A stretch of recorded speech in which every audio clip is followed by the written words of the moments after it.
गणेशाय नमः।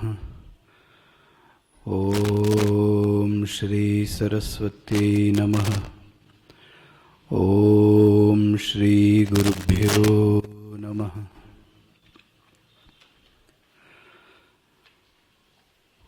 अज्ञानतिमिरान्धस्य ज्ञानाञ्जनशलाकया चक्षुरुन्मीलितं येन तस्मै श्रीगुरवे नमः। तस्मै श्रीगुरवे नमः। इसकी भी आवाज़ बढ़ा। ओम श्री परमात्मने नमः। अथ षष्ठोऽध्यायः। श्रीभगवानुवाच अनाश्रितकर्मफलं कार्यं कर्म करोति यः स सन्न्यासी च योगी च न निरग्निर्न चाक्रियः यं सन्न्यासमिति प्राहुः योगं तं विद्धि पाण्डव न हि सन्न्यस्तसंकल्पो योगी भवति कश्चन। आरुरुक्षोर्मुने योगं कर्म कारणमुच्यते योगारूढस्य तस्यैव शमकारणमुच्यते। यदा हिनेन्द्रियार्थेषु न कर्मस्वनुषज्यते सर्वसंकल्पसन्न्यासी योगारूढस्तदोच्यते। उद्धरेदात्मनात्मानं नात्मानमवसादयेत् आत्मैव रिपुरात्मनः। आत्मैव रिपुरात्मनः।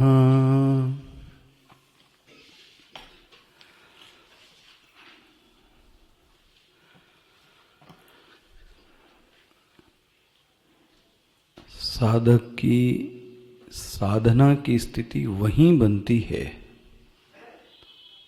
जहां वो खड़ा होता है।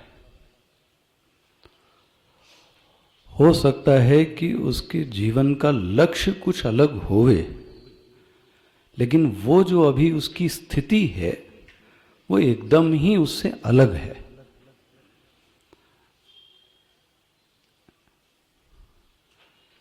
जाना नैष्कर्म की ओर है। आपने अन्य अध्यायों में गीता में जाना, जाना नैष्कर्म की ओर है। नैष्कर्म की ओर मतलब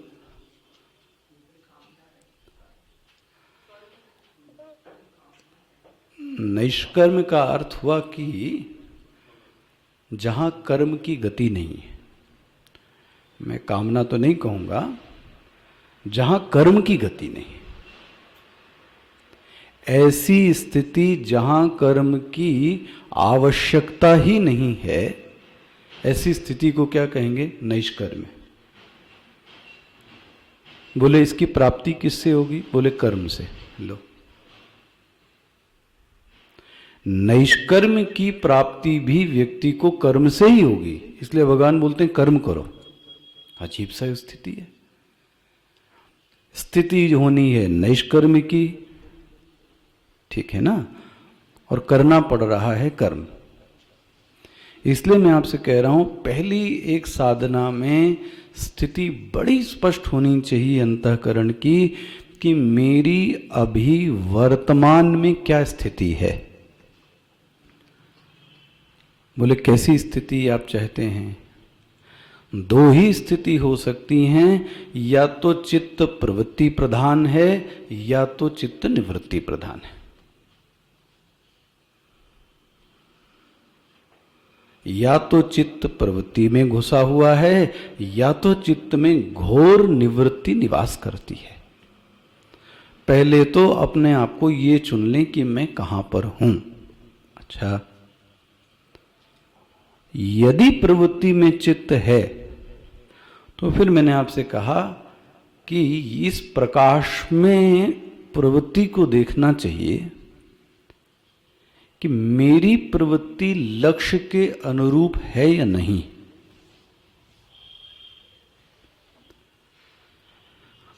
प्रवृत्ति होना और प्रवृत्ति लक्ष्य के अनुरूप होना दो अलग अलग चीजें हैं।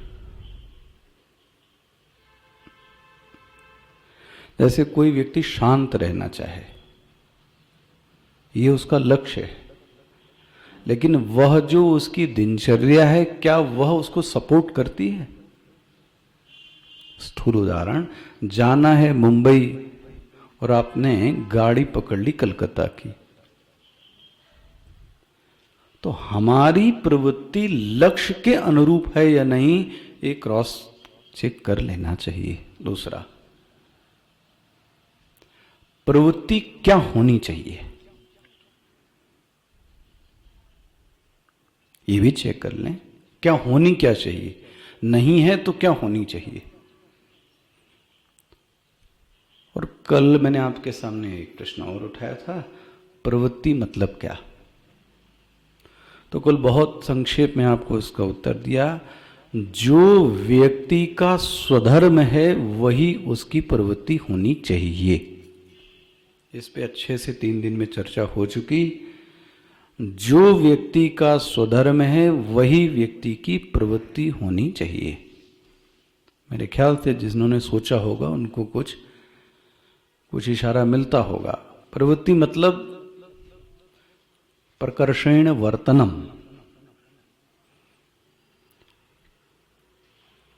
दिन भर में हमारी क्या प्रवृत्ति होनी चाहिए, ये इस पर निर्भर करता है कि मेरा स्वधर्म क्या है। यदि मेरा स्वधर्म अलग है तो मेरी प्रवृत्ति अलग होगी, और आपका स्वधर्म अलग है तो आपकी प्रवृत्ति एकदम अलग होगी। तो फिर से प्रश्न उठा, स्वधर्म को कौन डिफाइन करेगा? मेरी अपनी अहम के बारे में क्या पहचान है वो आपका स्वधर्म होगा। मेरी अपनी अहम के बारे में क्या समझ है, बहुत कुछ समझ हो सकती है। मेरी अपनी अहम के बारे में क्या समझ है, अब समझ ऐसी है कि इसका भरोसा नहीं है, कि पल भर में ज्ञानी बनती है, कभी भगत बन जाती है, कभी लगता है सब कुछ हो चुका, कभी लगता है कि कुछ भी नहीं आता। ये समझ है, इससे साधना नहीं बन सकती। ये तो मरकट की तरीके से उसकी साधना होगी। तो कल मैंने आपसे कहा ये 3 लोग हैं जो आपको निर्धारित करते हैं। कौन कौन से? शास्त्र निर्धारित करेगा कि आपका स्वधर्म क्या है। मुझे क्या अच्छा लगता है ये स्वधर्म का निर्धारण नहीं हो सकता। ठीक है, मुझे क्या अच्छा लगता है ये स्वधर्म का निर्धारण नहीं हो सकता। मुझे तो बहुत सारी वो भी चीजें अच्छी लगती हैं, हाँ, जो अच्छी नहीं लगनी चाहिए। सीधा सा वाक्य बोलूं, स्वधर्म का निर्धारण मन नहीं करेगा। ले,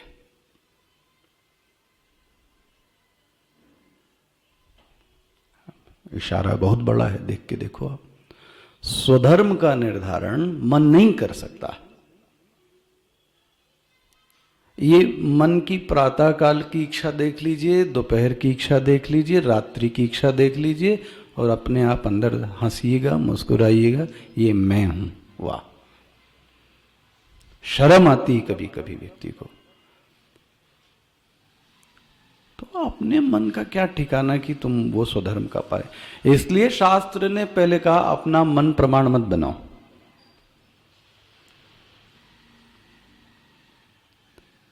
क्या करना है क्या नहीं करना है इसका प्रमाण व्यक्ति नहीं हो सकता। शास्त्रम प्रमाणन्ते कार्यम अकार्यम। व्यक्ति नहीं, बोले व्यक्ति भी नहीं, हाँ व्यक्ति आपका रागास्पद है, व्यक्ति आपका द्वेषास्पद है, व्यक्ति वह जो व्यक्ति है उसके चित्त में रजोगुण चढ़ा पड़ा है, तो वो आपको क्या बताएगा? व्यक्ति भी नहीं चुनाव कर सकता। शास्त्रम प्रमाणन्ते कार्यम अकार्य व्यवस्थित। क्या कार्य है क्या अकार्य है ये बताने वाला कौन होगा? शास्त्र। तो शास्त्र ये बताता है कि आपका वर्ण क्या है और आपका आश्रम क्या है। पहली मोटी मोटी बात हो गई थी हमारी कल। मोटी मोटी इस रास्ते पे चलें कि जो मेरा वर्ण है वही मेरा स्वधर्म है। क्या वर्ण है? ब्राह्मण, क्षत्रिय, वैश्य, शूद्र। मैं जाति शब्द नहीं बोल रहा हूं, ध्यान से, क्योंकि भगवान ने जाति शब्द बोला नहीं है।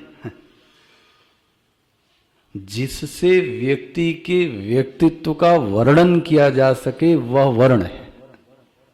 वर्ण्यते अनेन इति वर्ण। जिससे व्यक्ति के व्यक्तित्व का वर्णन होता है वह वर्ण है।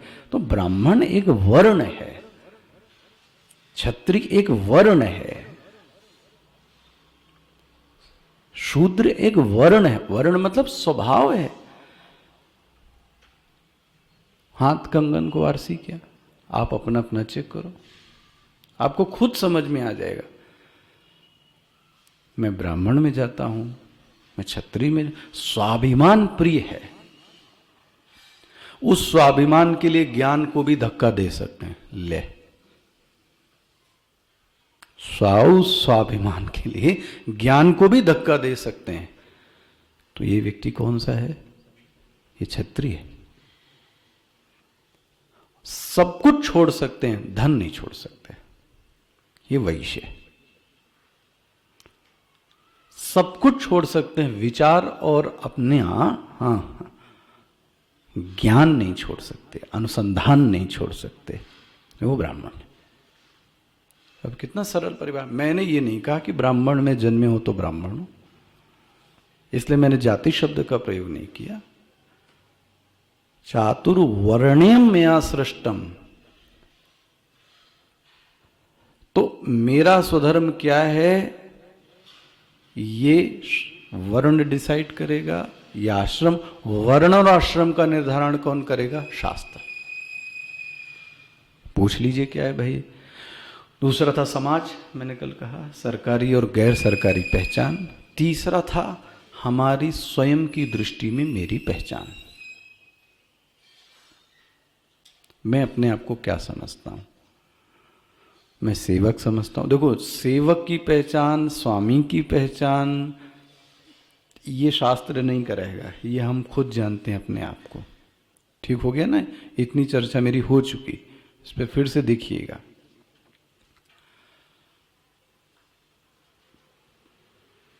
कल मैं आपसे इस बात पे कह रहा था, मैं भी इस बात को सोच रहा था, आखिर व्यक्ति प्रवृत्ति करता क्यों है?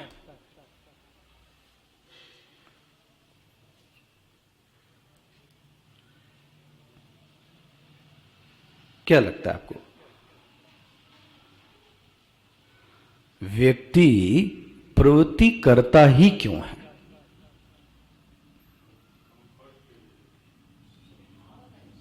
हाँ, बहुत सुंदर। रजोगुण है, स्वभाव है। वो प्रवृत्ति वही करेगा जिसको कुछ चाहिए। सरल भाषा में कह रहा हूं, न मैं स्वभाव बोल रहा हूं न मैं कुछ बोल रहा हूं। भाई मुझे उस गली में जाना ही नहीं है क्योंकि मेरा लक्ष्य ही नहीं है, तो कितनी भी चीजें आप सजा लो, हम नहीं जाएंगे वहां। प्रवृत्ति वही व्यक्ति करता है जिसको कुछ चाहिए। इसमें कोई दो राय हो तो बताइए। अच्छा, प्रश्न ये है, क्या चाहिए आपको? तो कहता है साधक, भैया यदि मेरे पास शरीर है तो अन्न नहीं चाहिए क्या? ओहो, सही कह रहा है। तो नहीं चाहिए क्या? वस्त्र नहीं चाहिए क्या? अरे कोई पहाड़ पे रह रहा होगा तो भी एक लंगोटी पहनेगा, पहाड़ पे रह रहा होगा तो भी कहीं एक गुफा में रह रहा होगा, पहाड़ पे रह रहा होगा तो भी कहीं खाना भोजन लेगा। यदि शरीरधारी है तो उसकी कुछ इच्छाएं, मैं ऐसा नहीं कहता हूं कि वो करता है, वो स्वयं हो ही जाती हैं। वो कौन कौन सी इच्छा है? वस्त्र है, अन्न है, हाँ, सुरक्षा है थोड़ी बहुत, ये शरीरधारी को चाहिए, नैसर्गिक है, इसको कोई मना नहीं कर सकता। और इस ओर यदि प्रवृत्ति होती है तो कोई दो राय नहीं, होनी चाहिए, होती है। मैंने एक प्रवृत्ति का एक जो पहला कारण कहा, वो क्या कहा आपको? देहधारी होने के कारण हमारे जीवन में कुछ चीजें ऐसी हैं जो मनुष्य को चाहिए। लेकिन बात यहीं पे समाप्त नहीं होती। अब वह जो नेसेसिटी है, अब वो लग्जरी बन जाती है। तो अब मेरी प्रवृत्ति का हेतु क्या हुआ? अब मेरी प्रवृत्ति का हेतु क्या हुआ? वो लग्जरी। सोचो, हम लोग जो अभी प्रवृत्ति कर रहे हैं वो नेसेसिटी के लिए कर रहे हैं कि लग्जरी के लिए कर रहे हैं? बुरा लगता है सब चिंतन करने से स्वयं को। फिर वो पुरानी कहावत याद आती है, साईं इतना दीजिए जामे कुटुंब समाए, मैं भी भूखा न रहूं साधु न भूखा। लेकिन व्यक्ति शांत नहीं रह सकता, देहधारी है ना, तो उसकी इच्छाएं बढ़ती हैं। तो अब उसके जीवन की प्रवृत्ति का जो प्रेरक है ना, अब वह प्रेरक, वह विलासिता की चीजें हैं, लग्जरी है, कंफर्ट। तो व्यक्ति का आधे से आधा ज्यादातर समय किस में जा रहा है? अब उसी में जा रहा है। इसको बोलते हैं, जैसा आप अभी कह रहे थे, कंफर्ट लेवल मेरा इंक्रीज होना चाहिए। इसमें कोई संदेह हो, प्रश्न हो, पूछ लीजिए। कौन ऐसा व्यक्ति है जो ये नहीं चाहता कि मेरा कंफर्ट लेवल इंक्रीज हो, इंक्लूडिंग साधु ऑल्सो? साधु भी ये चाहता है कि मेरा जो कंफर्ट लेवल है वो इंक्रीज हो। हमारे स्वामी जी ने इसकी एक बहुत अच्छी व्याख्या मुझे याद है उस समय दी थी। ये जो कंफर्ट लेवल है, कंफर्ट लेवल, इसको 3 जगह कर दिया उन्होंने, मार्वलस उन्होंने। Comfort level in physical sense,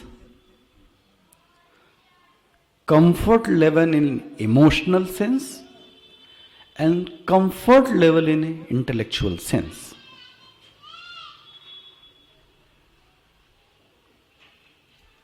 मैं रिपीट करता हूं। एक तो व्यक्ति को परिस्थिति के स्तर पर कंफर्ट चाहिए, ये मेरी बात आपसे हो चुकी। एक उसको कंफर्ट चाहिए, ध्यान रखना, किस लेवल पर? इमोशन लेवल पर।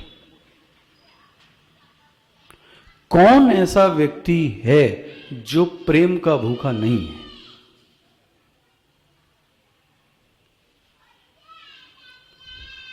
गाली देने वाला व्यक्ति भी दूसरे से जो आशा करता है वो यही करता है कि वो व्यक्ति मुझसे कैसे बोले, मुझसे प्रेम से बोले। आप किसी गाली देने वाले से बात करना, वो दूसरे से क्या आशा करता है कि मुझसे जब कोई बोले। एक जो गुंडार माफिया है वो अपने अधीनस्थ गुंडों और माफियों से आशा करता है कि वो लोग मुझसे ईमानदारी से रहें। फिर तुम कैसा चाहते हो? तुम दूसरों के साथ क्या रहते हो? इसलिए एक बड़ी अच्छी लाइन स्वामी जी ने कही थी,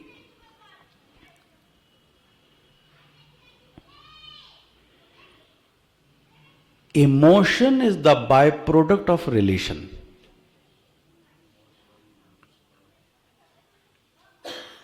ऐसे समय पे उनकी बहुत याद आती। Emotion is the by product of relation. Hindi में इसको ऐसा बोलेंगे, भावना का जन्म संबंध से ही है। हाँ, क्या चीज? मतलब किसी प्रकार की भावना होवे वो बिना संबंध से नहीं आ सकती, मैं ये कहना चाहता हूं। यदि व्यक्ति ये चाहता है कि उसकी भावना अच्छी मिले या भावना अच्छी दे, तो उसका रूट कॉज ये है कि उसके रिलेशन ठीक होने चाहिए। स्वामी जी का बड़ा परिचित दृष्टांत रहा कि एक एयरपोर्ट पर या रेलवे स्टेशन पर एक व्यक्ति मिलता है, उसको देखकर ही हमारे मन में क्या आ गया, अरे आप भी यहां पर हैं, आप भी यहां पर हैं, चलिए हम लोग साथ में बैठते हैं। अच्छा, उसी जगह उस एयरपोर्ट पर प्लेटफॉर्म पर हजारों लोग थे, तो आपने हजारों लोगों से ये बात क्यों नहीं की? उस व्यक्ति से ये बात क्यों की आपने? क्यों की ये बात? क्योंकि रिलेशन था। रिलेशन था इसलिए भावना जन्मी। अरे अमेरिका में कोई इंडियन दिख जाता है तो फिर हमारी भावना जन्म हो जाती है, यू आर इंडियन। ले, ये भावना कैसे जन्मी? Because of relation. हम ये कहें कि भावना अच्छी बन जाए और रिलेशन अच्छा ना हो, ये ज्यादा दिन नहीं चलता हमारे, सुपरफिशियल। इमोशनल लेवल पर यदि व्यक्ति को कंफर्ट चाहिए, मैं कंफर्ट की बात करूं, फिजिकल कंफर्ट, इमोशनल लेवल पर, और मुझे लगता है कि ऐसा कोई व्यक्ति अभी तक दिखा नहीं जो इमोशनल कंफर्ट नहीं चाहता। कौन नहीं चाहता प्रेम? कुत्ता जानवर भी प्रेम चाहता है। उसके भी सिर पे आप जरा हाथ रख दो, जानवर के ललेरी पर हाथ फेर दीजिए तो वो भी आपके पास आ जाता है। ले, जानवर भी प्रेम का भूखा है। तो प्रेम चाहिए तो, लेकिन हमारे संबंध नहीं अच्छे हैं, नहीं हो सकता। तो ये दूसरा लेवल हुआ, comfort level. First physical level, तो लग्जरी चाहिए, ठीक है। दूसरा एक इमोशनल लेवल है जो मैंने आपसे बोला है। एक तीसरा और लेवल है, वो ये है, बहुत सुंदर, इसको कैसे कहें, इंटेलेक्ट लेवल कहें, क्या कहें, बौद्धिक स्तर पर एक घटना हम लोगों के साथ निरंतर घटित हो रही है। एक घटना हो रही है, वो निरंतर घटित हो रही है। वो क्या घटना हो रही पता है? बता सकते हैं कोई? बौद्धिक लेवल पर एक घटना निरंतर घटित हो रही है। वो घटना ये हो रही है कि हम लगातार, हाँ, एक दूसरे को वैल्यूएशन कर रहे हैं।